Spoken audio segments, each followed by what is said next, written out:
అందరికీ praise the lord. మన దేవుడు ఈరోజు మనకిస్తున్న వాగ్దానం సామెతలు 18:21. జీవ మరణములో నాలుక వశము, దాని యందు ప్రీతిపడువారు దాని ఫలము తిందురు.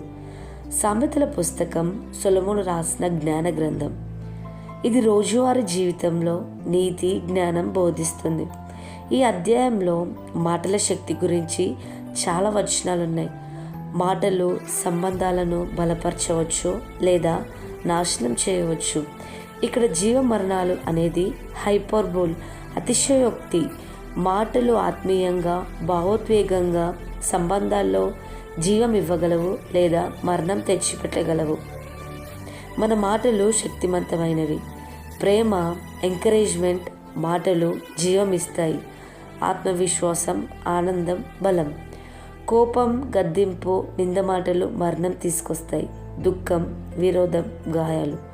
మాటలను ప్రేమించేవారు అంటే జాగ్రత్తగా లేకుండా ఎక్కువ మాట్లాడేవారు దాని ఫలితాన్ని, మంచి లేదా చెడు, తప్పక అనుభవిస్తారు.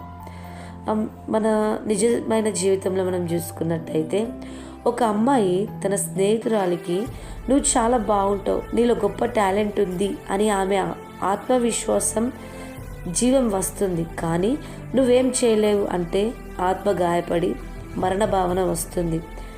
ప్రతి మాట ఆయుధం వంటి జాగ్రత్తగా ఉండాలి. ఇవాల్టి నుండి జీవమిచ్చే మాటలు మాట్లాడండి. మీ మాటలు ఇతరులకు మీకు ఆశీర్వాదకరంగా ఉండాలని ఈ మాటలు ముగిస్తున్నాను. ఆమెన్.